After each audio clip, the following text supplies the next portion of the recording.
उत्तर प्रदेश के झांसी जिले से गुजरता Kanpur Jhansi national highway. UP के झांसी की वही जमीन जहां 3 साल पहले गोलियों की गूंज ने अतीक एंड संस साम्राज्य के खौफनाक चैप्टर का दी एंड किया था।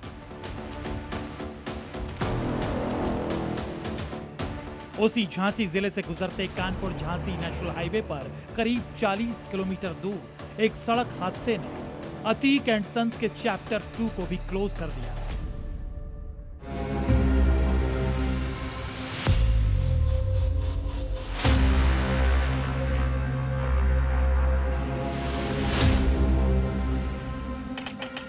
छह अगस्त 2026 अतीक के सबसे छोटे बेटे अबान अहमद की मौत। कानपुर झांसी नेशनल हाईवे पर करीब 140 किलोमीटर प्रति घंटे की रफ्तार से अबान अहमद की गाड़ी हवा से बातें कर रही थी। खबर यह भी सामने आई कि अबान ने सीट बेल्ट नहीं पहना था और हाईवे पर 1 सेकंड की गलती ने अबान को अपने पिता और चाचा की कब्र के पास पहुंचा दिया।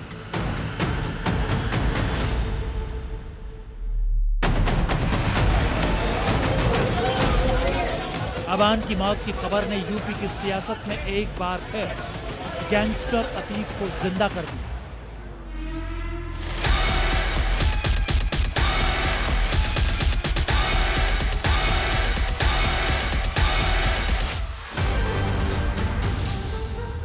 मान लिया हमारे परिवार का कोई आदमी बदमाश हो गया तो सारा परिवार तो है नहीं, सब उनका घर उड़ा दिया। तो ये तो एक जांच का विषय है और इसके तमाम पहलुओं पर गौर होने चाहिए। ये योगी आदित्यनाथ सरकार है, यहाँ कानून का डंडा पूरी निर्ममता से ही चलेगा।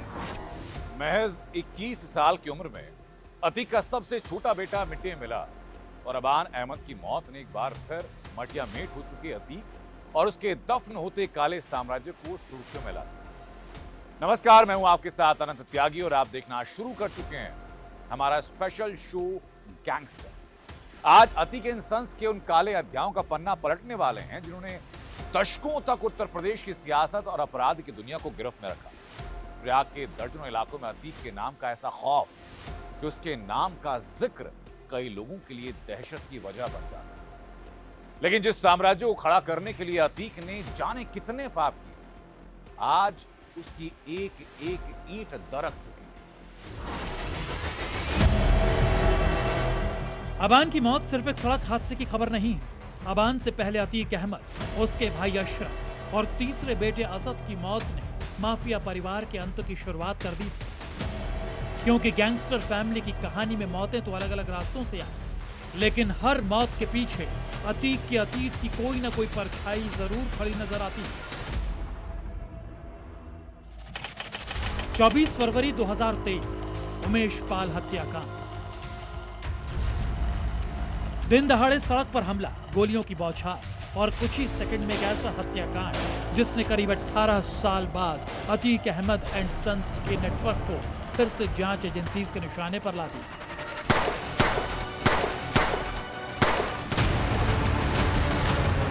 पुलिस के मुताबिक इस हत्याकांड में अतीक, उसका भाई अशरफ और अतीक का बेटा असद मुख्य आरोपी थे। उमेश पाल हत्याकांड के बाद अतीक का बेटा असद फरार हो गया। असद अहमद के सिर पर 5 लाख रुपए का इनाम था। पुलिस और एसटीएफ करीब 48 दिन तक उसकी तलाश करती रही। 48 दिन बाद 13 अप्रैल 2023 झांसी में परीक्षा डैम के आसपास का इलाका, दोपहर का वक्त। एसटीएफ को असद और उसके साथ चल रहे शूटर गुलाम की लोकेशन मिलती है। घेराबंदी के बाद पुलिस दोनों को सरेंडर करने को कहती है, लेकिन अतीक का बेटा और उसका शूटर पुलिस पर फायरिंग करते हैं। जवाब में पुलिस भी बंदूकों का मुंह असद अहमद की तरफ खोल देती है और जवाबी कार्रवाई में असद और उसके शूटर गुलाम की मौत हो जाती है। 13 अप्रैल 2023 वो तारीख जिस दिन से अतीक के काले साम्राज्य के डहने की शुरुआत हुई। तीसरे बेटे असद अहमद के एनकाउंटर के 2 दिनों के बाद 15 अप्रैल 2023 को अतीक और उसके भाई अशरफ की गोली मारकर हत्या की और इस तरह गैंगस्टर फैमिली में 3 बड़ी मौतें 48 घंटे के अंदर अंदर इतिहास बन गई। इस प्रयाग को अतीक एंड संस ने दशकों तक फैलाया उसी प्रयाग की मिट्टी में इस परिवार के मिलने की शुरुआत हुई। लेकिन प्रयाग के साधारण परिवार से निकले अतीक अहमद के राजनीतिक रसूख हासिल करने और गैंगस्टर बनने की कहानी बेहद सनसनीखेज है। अतीक अहमद के अपराधी, फिर गैंगस्टर और फिर पॉलिटिशियन बनने के इतिहास को जानने के लिए कहानी को पीछे ले जाना होगा, बहुत पीछे। साल 1979, जब आज का प्रयागराज इलाहाबाद के नाम से जाना जाता था। ये वो साल था जब महज 17 साल की उम्र में अतीक पर प्रयागराज के खुलदाबाद थाने में हत्या का पहला मामला दर्ज हुआ। अतीक का नाम क्राइम वर्ल्ड के बड़े कुख्यातों के बीच शामिल होने लगा और अतीक अहमद का नाम रंगदारी, जमीन कब्जा और दूसरे अपराधों से जुड़ता चला गया।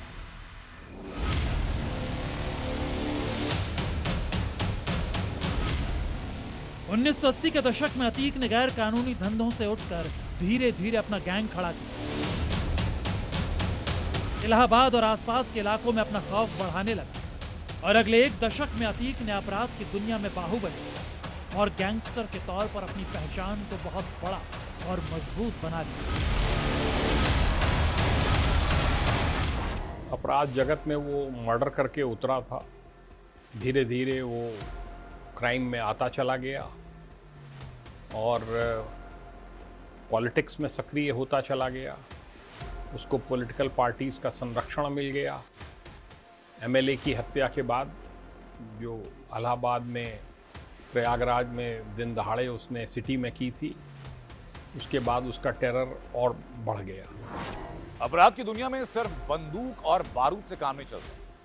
दहशत और दबदबा बनाए रखने के लिए चाहिए पैसा, पावर, पोजीशन और ऐसी पहचान जिस पर हाथ डालना पब्लिक से लेकर पुलिस और कानून के लिए मुश्किल। 1990 का साल, ये साल आते आते अतीक समझ चुका था कि सिर्फ गैंगस्टर बनकर लंबे समय तक राज नहीं हो सकता। सत्ता में एंट्री करनी होगी और यहां से शुरू हुआ माफिया अतीक की राजनीति का माननीय बनने का सफर। साल 1979, माफिया से माननीय बनने का सफर शुरू हुआ। अपराध और आतंक से कमाए पैसे और पावर का इस्तेमाल कर अतीक पॉलिटिक्स की राह पर निकल पड़ा। 1979 में अतीक अहमद इलाहाबाद पश्चिम विधानसभा सीट से निर्दलीय चुनाव मैदान में उतरा और जीत भी गया। 1991 में अतीक दोबारा चुनावी मैदान में उतरा और फिर जीत हासिल की। 1993 में अतीक अहमद ने जीत की हैट्रिक लगाकर खुद को यूपी की सत्ता का बाहुबली साबित कर दिया था। 1996 में समाजवादी पार्टी ने अतीक पर दांव चला और अतीक ने यहां भी बाजी मारी और 2002 में प्रयागराज पश्चिम से ही 5वीं बार जीत दर्ज करके अतीक ने यूपी में अपनी राजनीतिक जमीन को लोहा बना लिया। अपराध की दुनिया के कुख्यात चेहरे ने 5 बार यूपी विधानसभा पहुंचने के बाद अगली बड़ी छलांग लगाई। अतीक अहमद 2004 में फूलपुर लोकसभा सीट से जीतकर देश की संसद में पहुंच गए। ये कहते हैं कि उड़ान उतनी ही ऊंची होनी चाहिए जिससे जमीन सही सलामत मिले, लेकिन अतीक को ये बात समझ नहीं है। ये वो दौर था जब अतीक की कहानी सिर्फ एक गैंगस्टर की कहानी नहीं रही, वो अपराध, राजनीति और प्रभाव के त्रिकोण का चेहरा बन चुका था। राजनीति की सीढ़ियां चढ़ रहे अतीक के गुनाहों का अतीत उसके पीछे था। अतीक पर दर्ज मामलों की गिनती 100 का आंकड़ा पार कर चुकी थी, लेकिन अतीक की कहानी में सबसे बड़ा मोड़ अभी बाकी था। अपने वर्चस्व को बचाए रखने के लिए अतीक ने वो गुनाह किया जो अतीक इंसेंस के अंत की कहानी का पहला पन्ना बना। 2004 में अतीक के लोकसभा पहुंचने के बाद प्रयागराज पश्चिम विधानसभा सीट खाली हुई। उपचुनाव हुआ तो अतीक के छोटे भाई खालिद अजीम उर्फ अशरफ को समाजवादी पार्टी ने मैदान में उतारा। सामने थे बहुजन समाज पार्टी के राजू पाल। नतीजा आया तो अतीक का 12 साल से तैयार राजनीतिक किला एकाएक ढह गया। राजू पाल चुनाव जीत गए थे, लेकिन कुछ ही महीनों बाद 25 जनवरी 2005 राजू पाल की दिन दहाड़े हत्या कर दी गई। राजू पाल हत्याकांड में अतीक और अशरफ समेत कई लोगों पर आरोप लगे। राजू पाल की हत्या के बाद एक नाम बार बार सामने आया। वो नाम था उमेश पाल का, क्योंकि उमेश पाल राजू पाल हत्याकांड का प्रमुख गवाह था। 2006 में उमेश पाल के अपहरण का मामला सामने आया। अतीक पर गवाह को डराने और दबाव बनाने की कोशिश का आरोप लगा।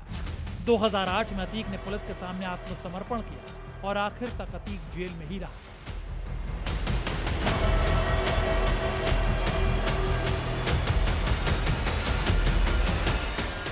लेकिन राजू पाल हत्याकांड का मामला 18 साल बाद एक बार फिर उमेश पाल हत्याकांड की शक्ल में काल बनकर सामने आया, जिसने अतीक अहमद और उसके पूरे कुनबे को तहस नहस कर दिया।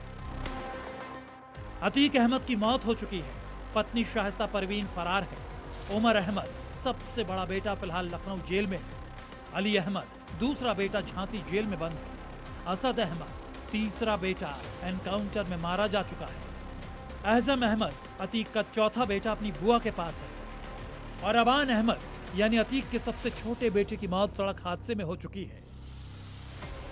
यानी जिस अतीक अहमद ने कभी 5 बेटों के साथ एक बड़ा राजनीतिक और आपराधिक नेटवर्क खड़ा किया था, उस अतीक फैमिली की तस्वीर आज बिल्कुल बदल चुकी है। अपराधी के मारे जाने के बाद बहुत स्थितियां फर्क हो जाती हैं।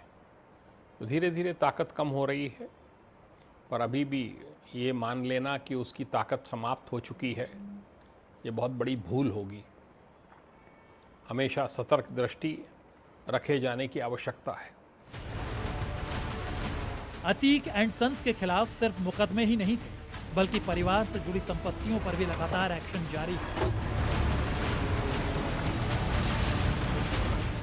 प्रयागराज के चकिया में मौजूद गैंगस्टर का ये वो घर जो कभी अतीक अहमद के परिवार का ताकत का प्रतीक माना जाता था, आज मलबे में तब्दील हो चुका है। हम इस वक्त जिस जगह पर हैं, ये तस्वीर आपको माफिया अतीक के करबला चकिया स्थित आवास और उसके कार्यालय की है। साल 2020 में अवैध निर्माण के आरोप में इसको पीडीए ने बुलडोजर चला करके जमींदोज कर दिया था। यहीं पर माफिया अतीक अहमद जो अपना पूरा अवैध साम्राज्य था उसको चलाता था। यूपी पुलिस और प्रशासन अतीक, उसके रिश्तेदारों और सहयोगियों से जुड़ी संपत्तियों की लगातार कुर्की कर रही है। रिकॉर्ड्स के मुताबिक गैंगस्टर अतीक ने अपनी काली करतूतों से 11,684 करोड़ की संपत्ति खड़ी की थी, जिसमें से अब तक 1,300 करोड़ की संपत्ति जब्त हो चुकी है। प्रयागराज की सदर तहसील में अतीक से जुड़ी 155 करोड़ की बेनामी संपत्ति को चिन्हित किया गया है, जिसे गैंगस्टर एक्ट के तहत कुर्क करने की तैयारी है। यानी जिस साम्राज्य की नींव अपराध और खौफ पर रखी गई थी, उस पर अब कानून का बुलडोजर चल रहा है। बीते महीने भी करीब 350 करोड़ की माफिया की संपत्ति जो बेनामी थी उसको कुर्क किया गया था। ये वो संपत्ति है जिसको पूर्व में कुर्क किया जा चुका है। कुछ इसी तरीके की बेनामी संपत्ति एक और जो है प्रयागराज पुलिस ने चिन्हित की है, और जल्द ही माना जा रहा है कि वहां पर भी जो एक्शन है प्रयागराज पुलिस का देखने को मिलेगा।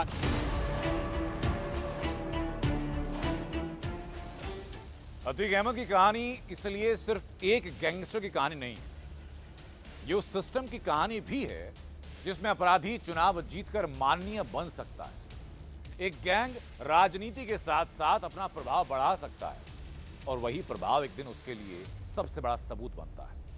लेकिन सवाल अब भी जिंदा है, क्या अतीक का साम्राज्य सचमुच खत्म हो चुका है? क्योंकि बंदूक की आवाज भले ही खामोश हो जाए, लेकिन उसके पीछे छोड़ी गई कहानी बहुत लंबे वक्त तक सुनाई देती है।